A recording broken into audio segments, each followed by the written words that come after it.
दिया। हेलो बच्चों, जैसा कि पिछले क्लास में हम आधुनिक आवर्त सारणी का एक बेसिक क्लास लिए थे, उसी का आज हम पार्ट 2 लेकर आए हैं। तो थोड़ा सा प्रीवियस क्लास को रिवाइज करते हुए हम आज आगे बढ़ते हैं। यदि हम बात करते आधुनिक आवर्त सारणी के बारे में, जैसा कि आपको बताया गया था कि इस आवर्त सारणी को आप देख नहीं पा रहे हैं, तो फैक्ट को समझना भी है और इस टॉपिक को रियलाइज भी करना है। तो सिचुएशन क्या घट रहा है कि जितने भी अभी तक तत्वों का डिस्कवरी हो चुका है, उन सभी तत्वों को एक वर्ग में क्या कर दिया गया है, अरेंज कर दिया गया है। इसका रीजन ये है कि उसे समझने में, उनका अध्ययन करने में, उनके गुणों के बारे में जानने में हमें सुविधा हो। तो आप ये देख पा रहे हैं, ये जो आपको एक टेबल तैयार किया गया है, तो जो हमें अभी पढ़ना है वो है आधुनिक आवर्त सारणी के बारे में। तो हम आपको बताए थे कि आधुनिक आवर्त सारणी का कॉन्सेप्ट दिया था मोसले साहब ने। जैसा कि पिछले क्लास में बात हुई थी, यदि आप ईस्वी याद करना चाहते हैं तो आप रख सकते हैं कि इसका कॉन्सेप्ट 1913 ईस्वी में दिया गया था, जो दिए थे मोसले साहब ने। उनका पूरा नाम लिखिएगा, आप कह सकते हैं हेनरी मोसले। हेनरी मोसले। यदि आपसे क्वेश्चन पूछा जाए कि आधुनिक आवर्त सारणी की अवधारणा किसके द्वारा दिया गया, तो आप सिंपली कहेंगे हेनरी मोसले के द्वारा। दूसरी बात यह आती है, यह जो है किस चीज पर आधारित है। तो आधुनिक आवर्त सारणी का कॉन्सेप्ट आधारित है परमाणु संख्या पर। परमाणु संख्या पर ये बेस्ड है। इसी को आप परमाणु क्रमांक भी कहते हैं। इंग्लिश में आप कहना चाहें एटॉमिक नंबर कह सकते हैं। यहां से एक आपका ये क्वेश्चन आता है कि आधुनिक आवर्त सारणी किस पर आधारित है, तो आप कहेंगे परमाणु संख्या। इसके बाद की आप सिचुएशन को देखेंगे तो मोसले साहब ने एक सारणी तैयार किया। उन्होंने अपने सारणी को कुछ इस रूप में व्यक्त किया। तो आप देख पा रहे हैं कि इस सारणी को यदि आप देखिएगा तो क्लियरली आपको दिख रहा होगा कि कुछ इसका आकार इस रूप में है। तो इन पूरे सारणी को आप ध्यान पूर्वक देखिएगा। ये जो पार्ट दिख रहा है, इसको कुछ और नाम दिया गया। ये जो आप बीच का हिस्सा देख पा रहे हैं, इसको कुछ और नाम दिया गया। और ये जो पार्ट आप देख रहे हैं, इसका कुछ और नाम दिया गया। और अलग से नीचे में एक आपको हिस्सा दिख रहा होगा, इसका कुछ और नाम दिया गया। मतलब कहने का तात्पर्य यह है कि अध्ययन में सुविधा हो, इसके लिए उन्होंने क्या किया, अपने आवर्त सारणी को 4 ब्लॉक में डिवाइड कर दिया गया। कितने ब्लॉक में? 4 ब्लॉक में उन्होंने डिवाइड कर दिया गया। 4 ब्लॉक में, जिसमें से इस सारणी का जो आप लेफ्ट का हिस्सा देख पा रहे हैं, ये वाला लेफ्ट का पार्ट, जो कि हम पिछले लेक्चर में डिस्कस किए थे, इसको इन्होंने कहा ये एस ब्लॉक का पार्ट है, ये एस ब्लॉक का हिस्सा है। यदि इस सारणी के पूरे राइट में चल जाएंगे, ये जो हम दिखा रहे हैं आपके सामने, ये वाला पार्ट, ये उन्होंने इनका नाम रखा पी ब्लॉक। और ये सारणी का जो बीच का हिस्सा देख रहे हैं, या आप यूं कह सकते हैं कि एस ब्लॉक और पी ब्लॉक के बीच का ये पूरा पार्ट देख रहे हैं, इसका उन्होंने नाम दिया डी ब्लॉक। डी ब्लॉक उन्होंने नाम रखा। और इस सारणी का सबसे नीचे अलग से एक खांचा तैयार किया, इसको उन्होंने नाम रखा एफ ब्लॉक। तो इस रूप में आप ध्यान रखेंगे कि आधुनिक आवर्त सारणी का बायां वाला हिस्सा एस ब्लॉक होता है आवर्त सारणी का दायां वाला भाग बी ब्लॉक होता है और आवर्त सारणी के बीच वाला भाग डी ब्लॉक होता है और आवर्त सारणी के नीचे का भाग एफ ब्लॉक होता है। अब फिर हम बात करते हैं कि यदि आपसे पूछा जाए कि आधुनिक आवर्त सारणी को कितने ब्लॉक में बांटा गया है, तो आप कहेंगे 4 ब्लॉक में बांटा गया है। फिर पूछा जाएगा चारों ब्लॉक का आप नाम बताइए, तो आप कहेंगे S block, P block, D block और एफ ब्लॉक। फिर एस ब्लॉक का बताया जाएगा, उसका पोजीशन बताइए, तो आप कहेंगे आवर्त सारणी के बाएं वाले भाग को एस ब्लॉक कहा जाता है, आवर्त सारणी के दाएं वाले भाग को पी ब्लॉक कहा जाता है और आवर्त सारणी के बीच वाले भाग को डी ब्लॉक कहा जाता है और आवर्त सारणी के नीचे वाले हिस्से को एफ ब्लॉक कहा जाता है। इसके बाद यदि हम बात करते हैं तो इस पूरे आवर्त सारणी को आप देख पा रहे हैं कि इसमें कुछ क्षैतिज कतारें हैं और कुछ उदग्र स्तंभ हैं। यदि उनके बारे में हम बात करेंगे तो आप ये देख पा रहे हैं कि इस पूरे आवर्त सारणी में यह जो आप देख रहे हैं उदग्र स्तंभ, इसको हम लोग इंग्लिश में कहते हैं वर्टिकल कॉलम। इस प्रकार देखिएगा तो ये एक हिस्सा हो गया, एक ये, इस पूरे को आप काउंटिंग करिएगा तो कुल आपको दिखाई देगा 18 पार्ट। मतलब कि जो वर्टिकल कॉलम है इस आवर्त सारणी में कुल कितना है, 18 है। तो इसको उन्होंने नाम दिया वर्ग या आप कह सकते हैं समूह। इसी को अंग्रेजी में कहते हैं ग्रुप। यहां से यह भी क्वेश्चन आपके एग्जाम्स में आते हैं कि आवर्त सारणी के उदग्र स्तंभ को क्या कहा जाता है, तो आप कहेंगे वर्ग या समूह, यानी कि vertical column of periodic table is called group. यानी कि वर्टिकल कॉलम को हिंदी में आप कहेंगे उदग्र स्तंभ, इसको हम लोग कहते हैं वर्ग अथवा समूह। फिर यह क्वेश्चन आता है कि आधुनिक आवर्त सारणी में वर्ग या समूह की संख्या कितनी होती है, तो आप कहेंगे 18। इसके बाद नेक्स्ट बात आता है, ये तो वर्टिकल कॉलम की बात हो गई। अब इस सारणी में आप देख पा रहे हैं कि कुछ इस तरह के भी हॉरिजॉन्टल लाइंस हैं, एक ये हो गया, एक ये हो गया। तो आप ये देख पा रहे होंगे,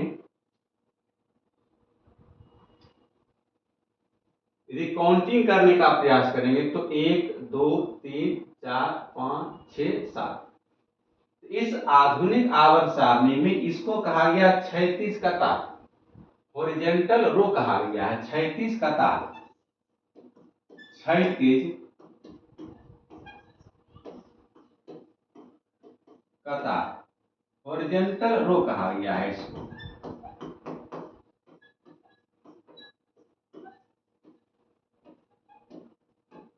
और इसका नाम दिया गया है आवर्त,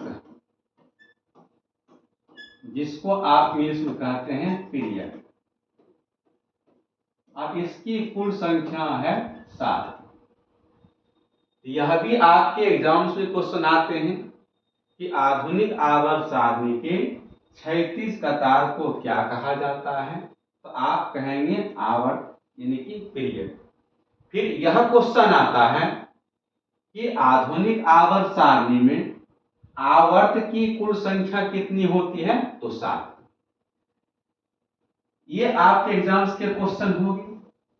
फिर इसके बाद बात आती है, इन सारणी को आप ध्यान पूर्वक देखेंगे और समझने का प्रयास करना है। इस सारणी में आप ये देख पा रहे हैं कि इस वाले को हमने नाम दिया था एस ब्लॉक, इसका नाम दिया था हमने डी ब्लॉक, इसका नाम दिया था हमने पी ब्लॉक और इसका नाम रखा था हमने एफ ब्लॉक। तो अब आप ये देख पा रहे हैं कि ये जो एस ब्लॉक का हिस्सा है ये वाला, इसमें केवल 2 वर्ग हैं।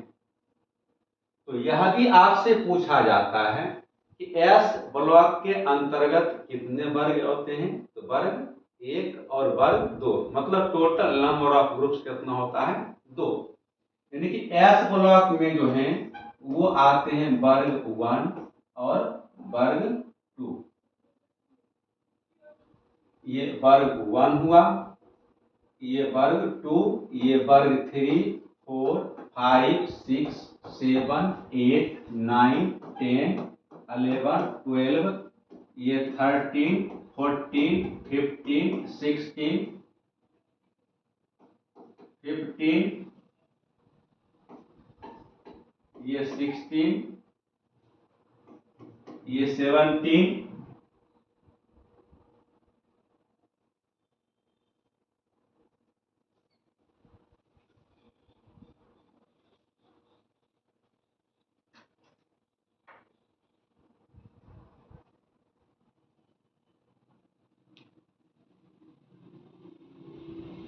और ये आपका हो गया 18। तो एस ब्लॉक के अंतर्गत वर्ग 1 और वर्ग 2 आता है। पी ब्लॉक में आप जाएंगे तो वर्ग 13 से 18, और आप आइएगा डी ब्लॉक में तो वर्ग 3 से वर्ग 12। तो कुल 18 वर्ग में से क्लासिफिकेशन कुछ इस प्रकार है। एस ब्लॉक में वर्ग 1 और वर्ग 2, पी ब्लॉक में वर्ग 13 से 18, डी ब्लॉक में वर्ग 3 से वर्ग 12 तक को रखा गया है। अब यह आपको दिमाग रखना है, और आप इस चीज को देख रहे हैं लाइव तो आपको समझ में ज्यादा आना चाहिए और तथ्य को याद रखना आपके लिए आसान है। यह एग्जाम्स में क्वेश्चन आते हैं कि एस ब्लॉक में कौन कौन से ग्रुप आते हैं, ग्रुप 1 और ग्रुप 2। फिर पूछा जाएगा कि पी ब्लॉक में वर्ग कहां से कहां तक होते हैं, तो वर्ग 13 से 18 तक। फिर पूछा जाएगा डी ब्लॉक में वर्ग कहां से कहां तक होते हैं, तो वर्ग 3 से वर्ग 12। इसके बाद फिर हम यहां से बात को आगे बढ़ाते हैं।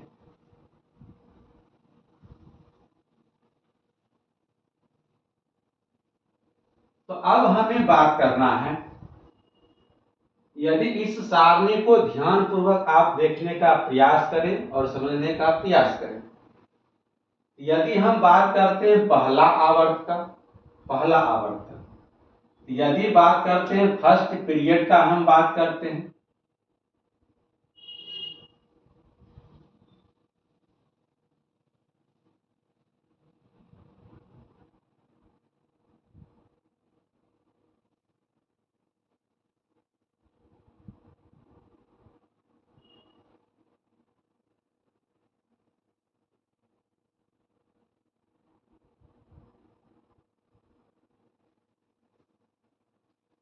तो फर्स्ट पीरियड का बात करते हैं तो आप ये देख पा रहे हैं कुछ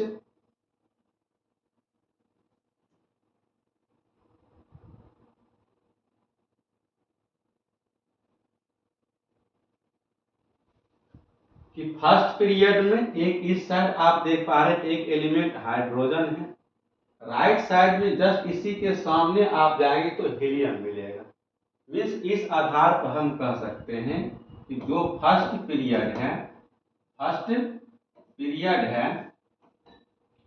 उसमें केवल 2 एलिमेंट हैं, ध्यान से देख लीजिए। सेकेंड पीरियड में आप आइएगा तो आप ये देख पा रहे हैं कि 2 एलिमेंट इस ओर दिख रहा है आपको, राइट साइड आप जाइएगा इसी के जस्ट सामने एक एलिमेंट ये हो जाएगा, एक ये तो काउंटिंग कीजिएगा तो 2, 3, 4, 5, 6, 7, 8, कुल आपको 8 एलिमेंट देखने को मिलेगा। उसी प्रकार से आप चले जाएंगे थर्ड पीरियड में, आप तत्वों को काउंटिंग कीजिएगा तो 2 एलिमेंट इस ओर मिलेगा, फिर इस हो जाएगा तो 3 4 5 6 7 यहाँ भी आपको कुल 8 एलिमेंट मिलेगा। इसी प्रकार से आप चले जाएंगे फोर्थ पीरियड में, फिफ्थ पीरियड में,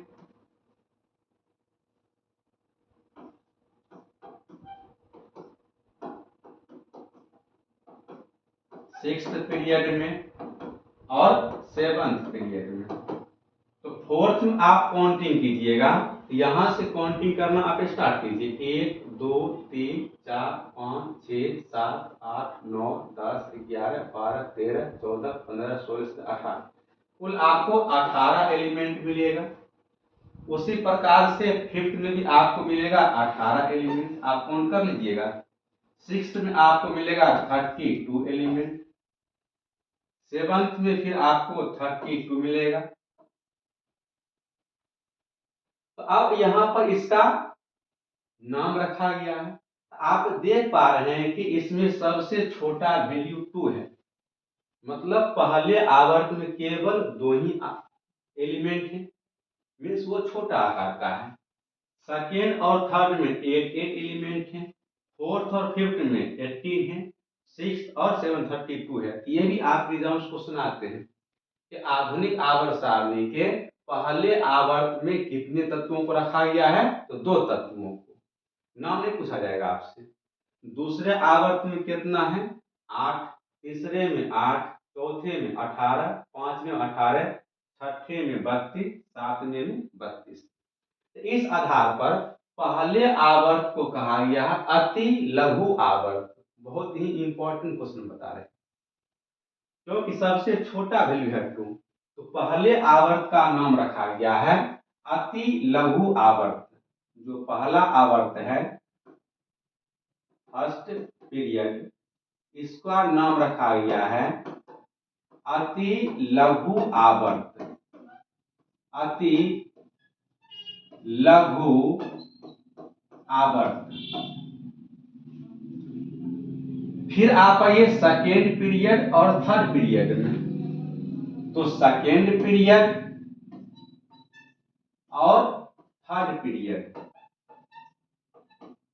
इन दोनों को कहा गया है लघु आवर्त,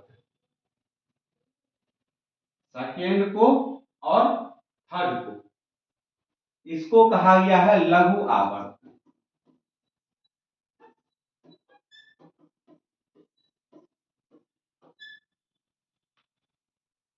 इसका फोर्थ पीरियड और फिफ्थ आएगा, इसको कहा गया है दीर्घ आवर्त। यहां लिख दे रहे हैं। तो फोर्थ पीरियड और फिफ्थ को, इसको कहा गया है दीर्घ आवर्त, दीर्घ आवर्त।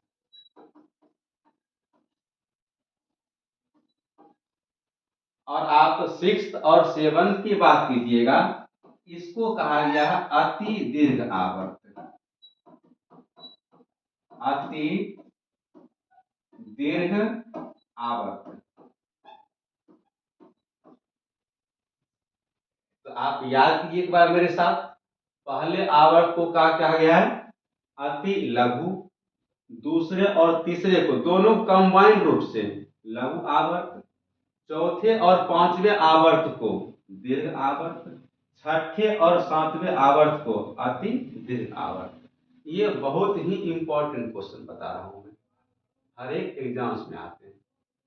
इसके बाद हम बात करते हैं सातवें आवर्त का। अभी 32 एलिमेंट्स हैं। तो आप यहां देखिएगा तो 57 से 78 दिख रहा है, यहाँ की 89 से 103 दिख रहा है। ये यहां से कट गया है, 57 से 71 कट करके इसको अलग से बना दिया है एक ग्रुप। इसको थोड़ा देखने का प्रयास कीजिएगा।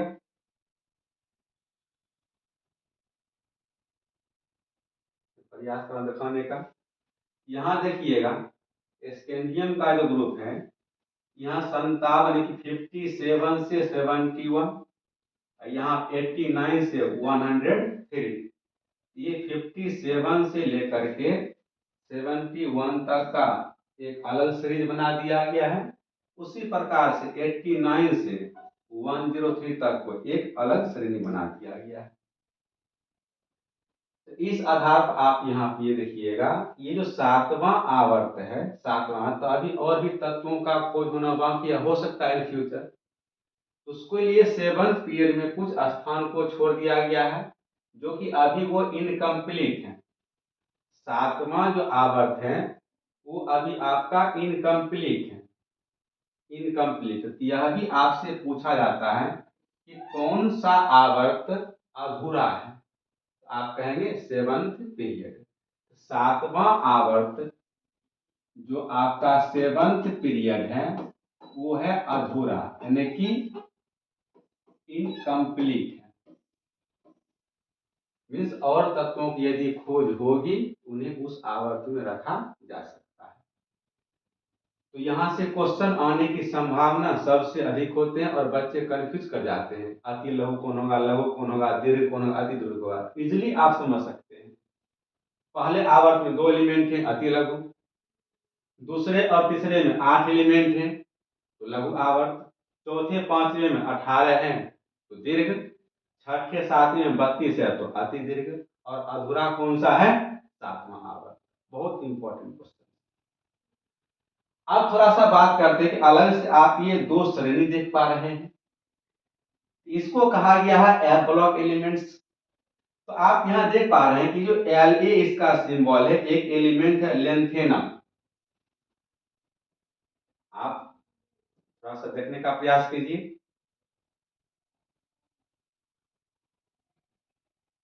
ये आपको दिख रहा होगा लेंथेनम, यह एक्टिनम। तो सिंबल इसका है La, इसका है Ac। इसी के नाम से इनको नाम रखा गया एक्टेनाइड सीरीज। इसको कहा गया एक्टेनाइड सीरीज। जी नहीं, ये La है, इसको लेंथेनाइड सीरीज, लेंथेन, ये होगा लेंथेनाइड सीरीज। और ये एक्टिनाइड सीरीज, एक्टिनाइड सीरीज। तो एफ ब्लॉक में दो श्रेणियां हैं, एक लेंथेनाइड सीरीज, एक एक्टिनाइड सीरीज। तो लेंथेनाइड सीरीज का नाम क्यों रखा गया?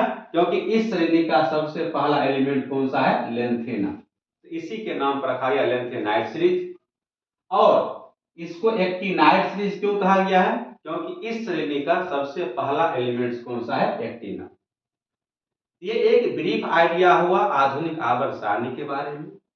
थोड़ा सा हम और आपसे बात करते हैं, थोड़ा सा और आपको हम नॉलेज देना चाहते हैं।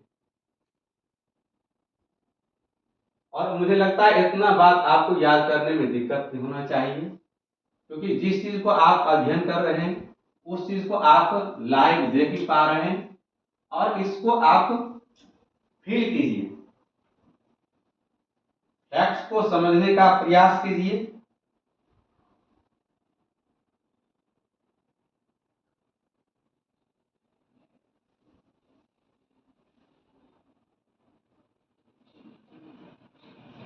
अब और इम्पोर्टेंट बात आपसे बात, टॉपिक आगे बढ़ते जाएगा, क्वेश्चंस नए नए मिलते जाएंगे और आपको एक नया नया कॉन्सेप्ट देखने को मिलेगा। बच्चे इसी चीज को रटते हैं और फिर बातों को भूल जाते हैं। तो मुझे लगता है कि यहाँ पर आप लोग भूल पाएंगे। इतना एक बेहतरीन ढंग से आपको एक टेबल के माध्यम से मैं एक्सप्लेन करने का प्रयास कर रहा हूं। अब यहाँ जो हम बताए थे कि आधुनिक आवर्त सारणी में कुल 18 वर्ग है, इन वर्गों का नाम रखा गया है। यदि हम बात करेंगे ये फर्स्ट ग्रुप का, यदि हम बात करेंगे ये पहला ग्रुप है। जो पहला ग्रुप में है, यदि हम हाइड्रोजन को छोड़ दें तो इसमें जो भी आपको एलिमेंट्स दिख रहा है वो सभी के सभी धातु हैं। तो पहले ग्रुप के धातुओं का नाम रखा गया है, या यूं कहिए कि पहले ग्रुप के तत्वों को कहा गया है क्षारीय धातु। क्षारीय धातु बहुत ही इंपॉर्टेंट क्वेश्चन मैं बता रहा हूं, आपसे पूछा जाएगा आवर्त सारणी के पहले वर्ग या पहले समूह के तत्वों को क्या कहा जाता है? आप कहेंगे क्षारीय धातु। क्षारीय धातु, क्षारीय धातु। तो जो फर्स्ट ग्रुप का एलिमेंट है वो कहलाता है क्षारीय धातु, अल्कली मेटल कहलाता है। इसी प्रकार से हम बात करते हैं सेकेंड ग्रुप के एलिमेंट्स को। तो सेकेंड ग्रुप के एलिमेंट्स को कहा जाता है क्षारीय मृदा धातु, अल्कलाइन अर्थ मेटल। तो यह भी आपके एग्जाम से क्वेश्चन आते हैं कि दूसरे समूह के तत्वों को क्या कहा जाता है? तो आप कहेंगे क्षारीय मृदा धातु, क्षारीय मृदा धातु। आपके एग्जाम्स में और भी क्वेश्चन आ सकते हैं, फिर हम लेक्चर आगे बढ़ाएंगे तो हम याद करवाएंगे प्रत्येक तत्व को जो अरेंज किया गया है, तो कौन कौन से वर्ग में कौन कौन से तत्व हैं। एग्जाम्स में क्वेश्चन ऐसे भी आता है कि निम्नलिखित में से कौन क्षारीय मृदा धातु है। आपको सबका नाम याद करना पड़ेगा, beryllium, magnesium, calcium, strontium, barium, radium. तो जब तक आपको नाम नहीं याद रहेगा तो फिर उस तरह क्वेश्चन को आप ठीक नहीं कर पाएंगे। फिर हम वहां भी आगे बढ़ेंगे, उस तरह की बात भी करेंगे, हम नाम भी याद करवाएंगे आप लोगों को। तो अभी हम एक कंबाइंड फॉर्म देख रहे हैं कि पहले समूह के तत्व को क्या कहेंगे? क्षारीय धातु। दूसरे समूह के तत्व को क्या कहेंगे? क्षारीय मृदा धातु। इसके बाद आप बात करते हैं वर्ग 3 से लेकर के हम बताए कहां तक? 12 तक। इसको आप बोल रहे थे डी ब्लॉक। ये जो सभी के सभी एलिमेंट ये हो जाएंगे डी ब्लॉक के तत्व। तो डी ब्लॉक के तत्व को कहा जाता है संक्रमण तत्व, ट्रांजिशन एलिमेंट। तो यहां से आपको क्वेश्चन इस रूप पूछता है कि डी ब्लॉक के तत्वों को क्या कहा जाता है? तो आप कहेंगे संक्रमण तत्व, ट्रांजिशन एलिमेंट, संक्रमण तत्व। इस प्रकार चलता है ना। फिर हम चलते हैं पी ब्लॉक की ओर। तो आपका कहना कि वर्ग 13 से लेकर के वर्ग 18 तक है पी ब्लॉक में, जिसमें ये वर्ग 13 का है, ये वर्ग 14, ये 15 है, ये 16 है, ये 17 और ये 18, 18।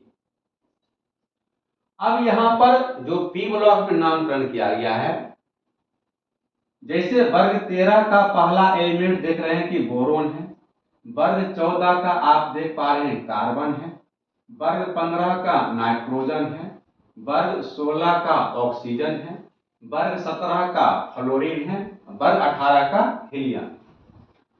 यहाँ पर इस ग्रुप का जो नामकरण रखा गया है या किया गया है कह सकते हैं, तो इस ग्रुप का जो पहला एलिमेंट है उसी के नाम पर उसका नामकरण रख दिया गया। जैसे यदि वर्ग 13 का बात किया जाए, इसका पहला एलिमेंट है बोरॉन, इसको कहा गया बोरॉन फैमिली या हिंदी में कहेंगे बोरॉन परिवार।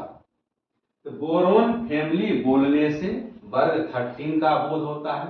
उसी प्रकार से ये आपका वर्ग 14 है, तो पहला एलिमेंट है कार्बन, तो इसको कहा गया कार्बन फैमिली या हिंदी में कहेंगे तो कार्बन परिवार। उसी प्रकार से वर्ग 15 में आइएगा तो नाइट्रोजन फैमिली।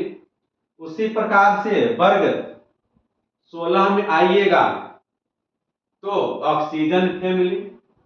उसी प्रकार से वर्ग 17 में आइएगा तो फ्लोरीन का एक परिवार है, लेकिन इसका एक अलग नाम रखा गया है वर्ग 17 का। वर्ग 18 में आप आइएगा, इस 18 जो वर्ग है इसमें सभी के सभी ही इनर्ट गैस, इसको आप कहते हैं निष्क्रिय गैस या नोबल गैस। इसको हम यहां पर लिख देते हैं, तो एक बार मेरे साथ आप बोलिए। तो वर्ग 1 का जो एलिमेंट है क्या कहलाता है? क्षारीय धातु।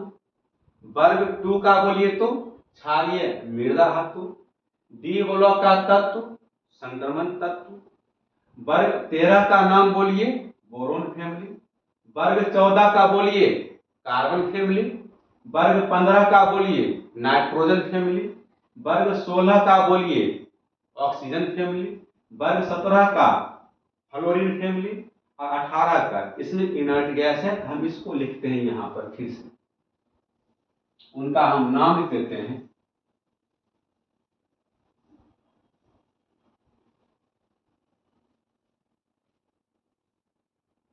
यदि हम बात करते हैं, ये वर्ग 13 था, तो 13 को कहा गया बोरोन फैमिली, बोरोन फैमिली। वर्ग 14 का बात करेंगे, इसको कहा गया है कार्बन फैमिली, कार्बन फैमिली। वर्ग 15 में आइएगा,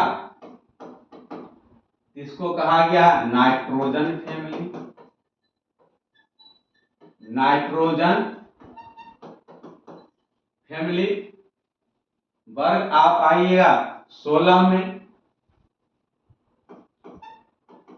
इसको कहा गया है oxygen family, oxygen family. Means आपको ज्यादा टेंशन लेने की आवश्यकता नहीं है, आप इस ग्रुप का पहला एलिमेंट देखिए और उसी में आप फैमिली लगा दीजिए, परिवार। मीन्स बोरोन फैमिली के बोलने से सभी का बोझ रहता है। अब वर्ग 17 का हम नाम लिखते हैं जो उस नाम से फेमस है और एग्जाम्स में लगभग हर एक एग्जाम्स में क्वेश्चन आते हैं, तो उसको मैं लिख देता हूं यहां पर। तो जो वर्ग 17 की बात करते हैं और सबसे ज्यादा इंपॉर्टेंट, तो वर्ग 17 के एलिमेंट्स को कहा गया है हेलोजन फैमिली, बहुत ज्यादा इंपॉर्टेंट, हेलोजन फैमिली बहुत ज्यादा इंपॉर्टेंट। तो वर्ग 17 का नाम हेलोजन परिवार। और वर्ग 18 की बात करते हैं, इसको और कहा गया है शून्य समूह या जीरो ग्रुप, जीरो ग्रुप। इस प्रकार से आप इसका नाम याद रख पाएंगे। इसके बाद हम थोड़ा सा यहां पाते हैं कि वर्ग 15 में नाइट्रोजन फैमिली, वर्ग 16 में ऑक्सीजन फैमिली। जब हम लोग बात कर ही रहे हैं, थोड़ा सा एक दो पॉइंट और आप यहां देख लीजिए। जब आप क्लास 12 में जाइएगा तो वर्ग 16 का एक और नाम मिलेगा आपको, मैं यही बता दे रहा हूं। वर्ग 15 का भी एक और नाम मिलेगा, मैं यहां बता दे रहा हूं, आपको याद रखना होगा, आप रख सकते हैं। तो वर्ग 15 को तो आप एक नाम दिए हैं नाइट्रोजन फैमिली, इसको और एक नाम कहते हैं निक्टोजेन। इसमें पी आपका साइलेंट रहता, लिखाता पी से है, NICKETOGEN, निक्टोजेन। और वर्ग 16 का जो एलिमेंट है उसको कहा गया है चेल्कोजेन, CHALCHOGEN, चेल्कोजेन। आप याद रख सकते हैं वर्ग 15 का नाइट्रोजन फैमिली या निक्टोजेन और वर्ग 16 का ऑक्सीजन फैमिली या चेल्कोजेन। इस प्रकार से हम प्रत्येक वर्ग का हम आपको नामकरण बता दिए। इसके बाद आप वर्ग 18 की बात करेंगे तो उसका नाम आप रखेंगे जीरो ग्रुप कह सकते हैं। यह भी आपके एग्जाम्स में क्वेश्चन आता है कि शून्य समूह किसको कहा जाता है, तो वर्ग 18 को। और जो वर्ग 17 है उसको हमने क्या नाम दिया, हेलोजन फैमिली। यह भी कहा जाता है कि हेलोजन फैमिली किसे कहा जाता है, तो वर्ग 17 के तत्वों। ये कुछ इंपॉर्टेंट क्वेश्चन हैं और एग्जाम्स में आते ही आते हैं।